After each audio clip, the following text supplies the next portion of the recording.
Movie की शुरुआत में 8 कैंडिडेट्स को दिखाया जाता है जो कि एक बड़ी कंपनी के हायरिंग एग्जाम के लिए रेडी हो रहे हैं। कुछ कैंडिडेट्स पॉजिटिव वर्ड्स कह के अपने आप को मोटिवेट करते हैं, वहीं बाकी अपने अपीयरेंस और स्टाइल से कंपनी वालों को इम्प्रेस करना चाहते हैं। एग्जाम हॉल में बहुत ही कम लाइट्स हैं और कैंडिडेट्स के लिए डेस्क बहुत ही यूनिफॉर्मली रखी हुई है। उस रूम में बहुत से कैमरे भी लगे हुए हैं ताकि कैंडिडेट्स पे नज़र रखी जा सके। कुछ देर बाद ही सभी कैंडिडेट्स अपने सीट में आके बैठ जाते हैं। तभी गन के साथ एक गार्ड भी रूम में उन पर नज़र रखने के लिए आ जाता है, जिसे देख कैंडिडेट्स बहुत ही नर्वस हो जाते हैं। उसके बाद एक आदमी रूम में एंटर होता है जो उन्हें अपना नाम नहीं बताता। वो बाकियों से कहता है कि उसे वो लोग इन्विजिलेटर कह के बुला सकते हैं। सभी कैंडिडेट्स कई सारे डिफ़िकल्ट टेस्ट पास करके इस रूम तक पहुँचे थे, इसलिए इन्विजिलेटर उनसे कहता है कि ये उन लोगों का फाइनल एग्ज़ाम है। अगर वो सभी एग्ज़ाम पास कर लेते हैं तो उन्हें अपनी ड्रीम जॉब मिल जाएगी। एग्ज़ाम के रूल्स ये है कि बाहर की दुनिया के कोई भी रूल इस एग्ज़ाम हॉल में अप्लाई नहीं होते और कैंडिडेट्स को सिर्फ यहाँ पे बताए गए रूल्स ही फॉलो करने हैं। रूल्स ये है कि एग्ज़ाम चलते वक्त किसी भी कैंडिडेट को गार्ड से या इन्विजिलेटर से बात करने की परमिशन नहीं है। इसके अलावा अगर कोई भी कैंडिडेट जानबूझ के या गलती से अपना पेपर बर्बाद करता है या एग्ज़ाम चलते वक्त रूम से बाहर चले जाता है तो वो डिस्क्वालीफाई हो जाएगा। सभी कैंडिडेट्स के पास टेस्ट कंप्लीट करने के लिए 80 मिनट है। उनके एग्ज़ाम पेपर में सिर्फ एक ही क्वेश्चन है जिसका आंसर उन्हें देना है। इन्विजिलेटर फिर उनसे पूछता है कि क्या उन्हें कोई डाउट है। जब कोई उससे कुछ नहीं कहता, वो सभी को गुड लक कहता है, टाइमर स्टार्ट करता है, फिर वहाँ से चले जाता है। सारे कैंडिडेट्स अपना पेपर पलट के देखते हैं तो उन्हें पता चलता है कि उनके पेपर में कोई क्वेश्चन ही नहीं लिखा है। अपना पेपर देखते ही सभी लोग कन्फ्यूज्ड है और एक दूसरे को देखने लगते हैं। टाइम निकलता जा रहा है लेकिन उन्हें कोई आइडिया नहीं कि उन्हें आगे क्या करना चाहिए। एकदम से कैंडिडेट नंबर 2 अपने पेपर पे ये लिखने लगती है कि उसे ये जॉब क्यों मिलनी चाहिए।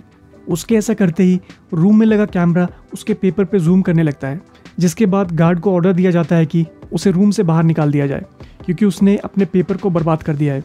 नंबर 2 गार्ड से दूसरे चांस के लिए भीख मांगने लगती है, पर वो उसके मुंह पे दरवाज़ा बंद कर देता है। कुछ देर बाद नंबर 5 को इन्विजिलेटर के इंस्ट्रक्शंस याद आते हैं, जिसके हिसाब से उनमें से कोई भी गार्ड से या उससे बात नहीं कर सकता है, पर उसने दूसरे कैंडिडेट से बात करने से मना नहीं किया था। वो सेम बात बाकियों को भी बताता है। उसके हिसाब से उन सबको मिलके क्वेश्चन को ढूंढना होगा और उसके बाद सभी को मिलके ही उसे सॉल्व करना होगा। ग्रुप इस टेस्ट को पास करने के तरीके ढूंढने लगता है, पर बहुत माथापच्ची करने के बाद भी उन्हें कुछ समझ नहीं आ रहा। हर कोई एक दूसरे से बात कर रहा है, सिर्फ कैंडिडेट नंबर 1 को छोड़ के, जो चुपचाप बैठा हुआ है। एक आदमी सबको अपना इंट्रोडक्शन देने लगता है, पर नंबर 5 उसे रोक देता है और कहता है कि उस सबको एक दूसरे को एक पेट नेम दे देना चाहिए ताकि उनकी असली आइडेंटिटी के बारे में किसी को पता ना चले। वो नंबर 1 का नाम डेफ रख देते हैं क्योंकि वो ना किसी की कोई बात सुन रहा था, ना ही किसी को रिप्लाई दे रहा था। फिर मेल कैंडिडेट्स का नाम ब्राउन, ब्लैक और वाइट रख दिया जाता है जो कि उनके स्किन कलर थे, और फीमेल कैंडिडेट्स के नाम ब्लॉन्ड, ब्रूनेट और डार्क रख दिया जाता है जो कि उनके हेयर कलर्स के ऊपर रखा गया था। कुछ देर बाद ही वाइट सबसे कहता है कि उन्हें अपनी सीट से उठ जाना चाहिए क्योंकि ऐसा कोई रूल नहीं है कि वो अपनी सीट से नहीं उठ सकते। वो एक चांस लेता है और अपनी सीट से उठ के देखता है, लेकिन उसके सीट से उठने के बाद भी गार्ड चुपचाप खड़ा रहता है। इसका मतलब है कि उसने कोई रूल ब्रेक नहीं किया था और वो सभी रूम में फ्रीली घूम सकते हैं। डार्क को लगता है कि उस पेपर में क्वेश्चन इनविजिबल इंक से लिखा हुआ है। उसकी बात सुन के बाकियों को भी ऐसा ही लगने लगता है, इसलिए वो उसके लॉजिक को टेस्ट करना चाहते हैं, पर वो समझ नहीं पाते कि ऐसा कैसे करें। डार्क फिर अपनी सीट से उठ के अपने पेपर को लाइट के सामने रख देती है, लेकिन उसे कुछ नज़र नहीं आता। फिर भी वो बाकियों से एक बार अपने पेपर को चेक करने के लिए कहती है क्योंकि उसमें से किसी पे भी क्वेश्चन लिखा हो सकता है। बाकी सब भी अपने पेपर को लाइट के सामने रख के चेक करने लगते हैं, लेकिन डेफ वो भी नहीं करता। वो अभी भी चुपचाप अपने सीट में बैठा हुआ है, इसलिए वाइट उसका पेपर ले जाके लाइट के सामने टेस्ट करता है। जब उन्हें कोई रिजल्ट नहीं मिलता, ब्लैक सजेस्ट करता है कि उन्हें शायद अल्ट्रावायलेट लाइट का यूज़ करना होगा। फिर सभी एक स्विच ढूंढने लगते हैं ताकि अगर रूम में और कोई लाइट है उसे ऑन किया जा सके। जब उन्हें कोई लाइट स्विच नहीं मिलता, वो यूवी लाइट का और कोई सोर्स ढूंढने लगते हैं। डेफ अभी भी इनकी कोई हेल्प नहीं कर रहा है, वो बस चुपचाप अपने सीट में बैठा हुआ है। ब्लॉन्ड को रूम में लगी इमरजेंसी लाइट दिख जाती है, पर क्योंकि उन्हें ऑन करने का कोई स्विच नहीं है, ग्रुप को बाकी सारी लाइट्स को तोड़ के एक इमरजेंसी कंडीशन बनानी पड़ेगी ताकि वो लाइट्स अपने आप जल सके। ब्राउन को ये आइडिया कुछ खास पसंद नहीं आता।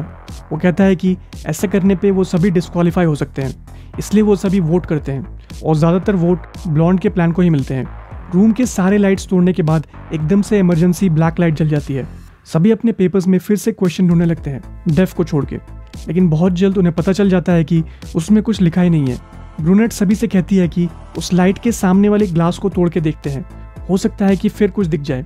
वो सभी फिर लड़कियों के हील्स का यूज़ करके ग्लास के लेयर को तोड़ देते हैं, जिससे अंदर से आने वाली लाइट बदल जाती है। लेकिन फिर भी उनके हाथ निराशा ही लगती है, क्योंकि ये लाइट्स भी किसी काम की नहीं है। अब ग्रुप के पास सिर्फ 60 मिनट ही बचे हैं। वाइट फ्रस्ट्रेट होकर सभी को अपने दिमाग के घोड़े दौड़ाने के लिए कहता है। सभी अपना दिमाग लगाने लगते हैं। एकदम से वाइट के दिमाग में एक आइडिया आता है। वो कहता है कि वो लोग नंबर 2 के पेपर में कुछ भी कीड़ा कर सकते हैं, क्योंकि वो डिस्क्वालीफाई हो चुकी है। इसके बाद वो सभी नंबर 2 के डेस्क के आसपास जाके खड़े हो जाते हैं और उसके पेपर को एक पेंसिल से ट्रेस करने लगते हैं, लेकिन उसका भी कोई फ़ायदा नहीं होता। वाइट फिर नंबर 2 के पेपर के टुकड़े कर देता है ताकि वो लोग उस पर एक्सपेरिमेंट्स कर सके। इसके बाद वो उस पेपर के एक टुकड़े में पेशाब करने लगता है, इस उम्मीद में कि पानी पड़ते ही उसमें क्वेश्चन दिखने लगेगा, लेकिन ऐसा नहीं होता।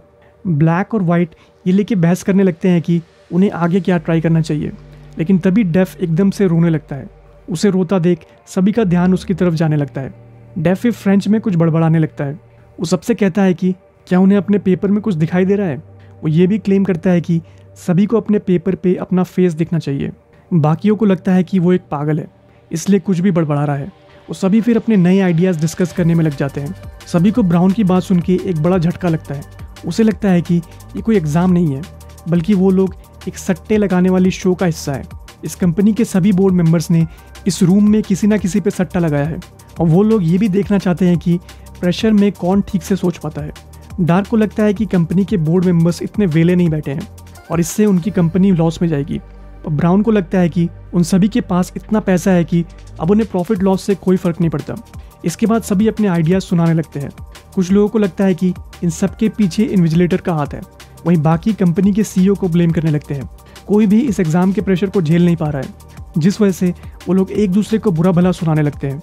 ब्रूनेट सबसे बड़े कॉन्फिडेंट होकर कहती है कि उन्हें बाहर से कोई भी नहीं देख रहा है, क्योंकि इस कंपनी का CEO ही सब कुछ हैंडल करता है।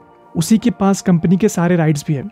उसकी बातें सुन के सभी को समझ आता है कि उसे कंपनी के बारे में सबसे ज़्यादा पता है। ब्राउन उससे पूछ ही लेता है कि उसे इतना सब कैसे पता। यहाँ पता चलता है कि ब्रूनेट इसी कंपनी की HR डिपार्टमेंट में काम करती है, और उसने भी आज तक कभी CEO को नहीं देखा है। उसने अपने ही कंपनी में एक हायर पोजीशन के लिए अप्लाई किया था, जिस वजह से वो भी ये एग्ज़ाम दे रही है। वाइट सबको बताता है कि उसने ये जॉब ढूंढी नहीं थी, उसे कंपनी वालों ने सामने से कॉन्टैक्ट किया था, लेकिन बाकियों ने खुद से इस जॉब के लिए अप्लाई किया था। लेकिन उन सब में एक बात कॉमन ये है कि उनमें से किसी को भी कंपनी के बारे में कुछ नहीं पता, क्योंकि इस जॉब के लिए अप्लाई करते वक्त उन्हें कोई भी क्वेश्चन करने से मना किया गया था। ब्रूनेट फिर सबको बताती है कि वो सभी बिरोग नाम की एक मल्टी-मिलियन फार्मा कंपनी के जॉब के लिए अप्लाई कर रहे हैं। कुछ साल पहले जब दुनिया के सारे यंग लोगों को एक वायरस अपनी चपेट में लेने लगा था, तब इस कंपनी ने सबसे पहले उस वायरस का वैक्सीन बनाया था। इस कंपनी का अभी का ईयरली टर्नओवर $20 बिलियन है, जिसके पीछे उसके CEO की मेहनत है। तभी ब्लैक एकदम से ये कहने लगता है कि अभी फिर से लाखों लोगों को एक वायरस मार रहा है। हो सकता है कि इस कंपनी ने उस वायरस से निपटने का क्योर भी ढूंढ लिया है। उसकी बात सुनते ही डार्क उससे इस नए वायरस के बारे में और क्वेश्चंस करने लगती है, जिसे देख वाइट को उस पर शक होने लगता है। वो डार्क से पूछ ही लेता है कि क्या वो भी किसी वायरस से इन्फेक्टेड है, लेकिन डार्क बड़ी तेज़ी से उस बात को घुमा देती है। सबका ध्यान भटकाने के लिए वो गार्ड के पास जाके उसके पॉकेट से एक लाइटर निकाल लेती है, बिना उससे बात किए। फिर वो फायर अलार्म की ओर देखने लगती है। ग्रुप उस लाइटर का यूज़ करके फायर अलार्म को ऑन करना चाहता है, ताकि पानी लगते ही उस पेपर पे उन्हें कुछ लिखा दिख सके। कुछ देर बाद ही डार्क लाइटर लेके एक डेस्क में चढ़ जाती है, ताकि वो फायर अलार्म को ऑन कर सके। वाइट उसे एक पेपर दे के उसकी हेल्प करता है, जिसका यूज़ करके डार्क अलार्म को एक्टिवेट कर देती है। एकदम से स्प्रिंकलर से पानी गिरने लगता है और वो पेपर जैसा का तैसा ही रहता है, लेकिन डार्क की हरकत के बाद गार्ड आगे आने लगता है। डार्क जैसे ही उसके पेपर को अनफोल्ड करती है, उसे पता चलता है कि ये उसी का पेपर है जो बर्बाद हो चुका है। वाइट ने उसे धोखा दिया था ताकि वो कंपटीशन से बाहर हो जाए। गार्ड डार्क को घसीट के बाहर ले जाने लगता है। बाहर जाते जाते वो वाइट को बहुत गालियाँ देने लगती है। इसके बाद ब्लैक बहुत गुस्से में वाइट को कहता है कि वो उसकी बत्ती बुझा देगा। ऐसा कहते ही रूम की लाइट बुझ जाती है। ग्रुप को यहाँ पे ये समझ में आता है कि ये लाइट्स उनकी आवाज़ से ऑन ऑफ हो सकती है। लाइट्स वापस ऑन होते ही डेफ फिर से रोने लगता है। वाइट उसके सामने बैठ के उसे धमकाने लगता है। वो फिर डेफ को अपना ही पेपर खाने के लिए कहता है। डेफ के ऐसा करते ही उसे भी रूम से निकाल दिया जाता है। अब रूम में सिर्फ 5 लोग ही बचे हुए हैं।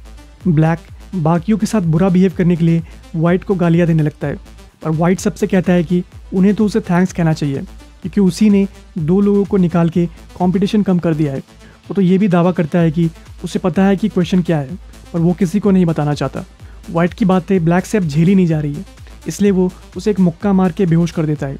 ग्रुप फिर उसे एक सीट से बांध के उसके मुंह को टाई से बंद कर देता है। कुछ देर बाद ही वाइट को होश आ जाता है। ये देखते ही ब्रूनेट उसके मुंह से टाई हटा देती है। ऐसा करते ही वाइट अपनी मेडिसिन मांगने लगता है। वो कहता है कि वो भी उस वायरस से इन्फेक्टेड है जिसकी बात ब्लैक पहले कर रहा था, और अगर वो हर 1 घंटे में अपनी मेडिसिन नहीं लेता तो उसकी मौत हो जाएगी।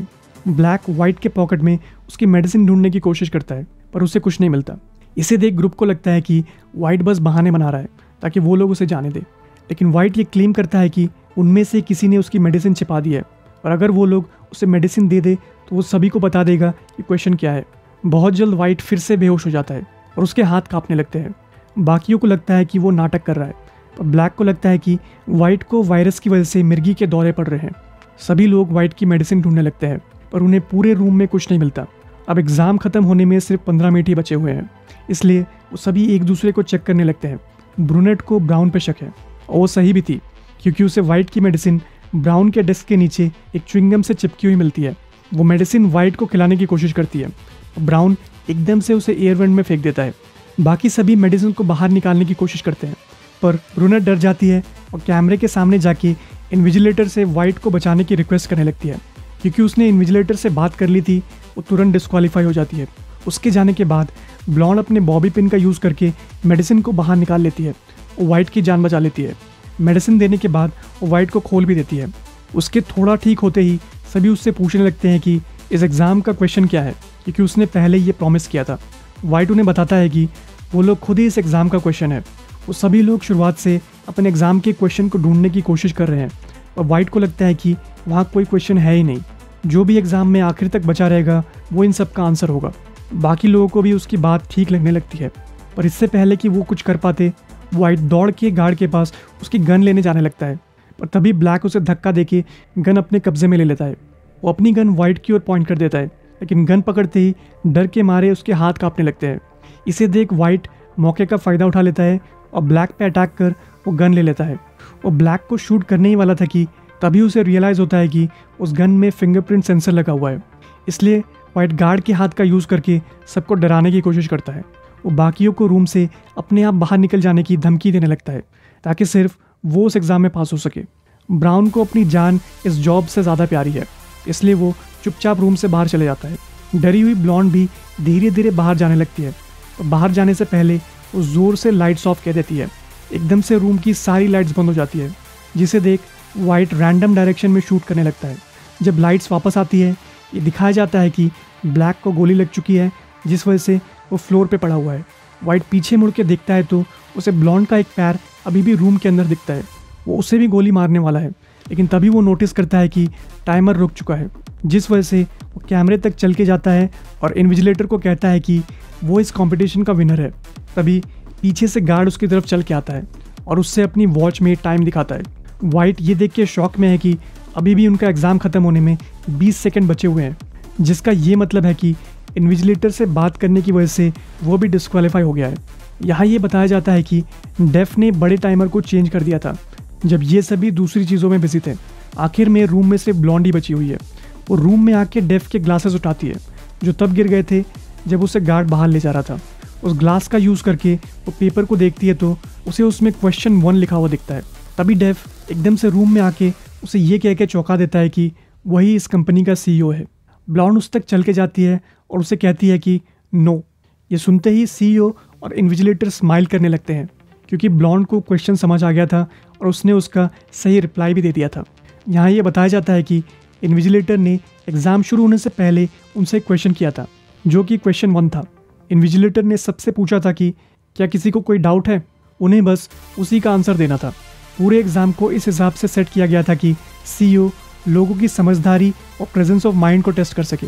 वो ब्लॉन्ड को CEO की सेक्रेटरी का जॉब ऑफर कर देते हैं, और ब्लॉन्ड उस जॉब के लिए मना कर देती है, क्योंकि वो ऐसी कंपनी में काम नहीं करना चाहती जहाँ लोगों का खून किया जाता है। ये सुनते ही इन्विजिलेटर उसे बताता है कि ब्लैक अभी भी जिंदा है। उसे जिस बुलेट से शूट किया गया था वो एक्चुअल में एक कैप्सूल है, जो बॉडी में जाने के बाद घाव को अपने आप ठीक कर देती है, और ये कैप्सूल उन्हीं की कंपनी ने बनाया है जो दुनिया की किसी भी बीमारी को ठीक कर सकती है। ये सुनते ही ब्लॉन्ड इम्प्रेस्ड होकर जॉब को एक्सेप्ट कर लेती है और मूवी के एंड में ब्लॉन्ड को सीईओ के साथ हैंडशेक करते दिखाया जाता है।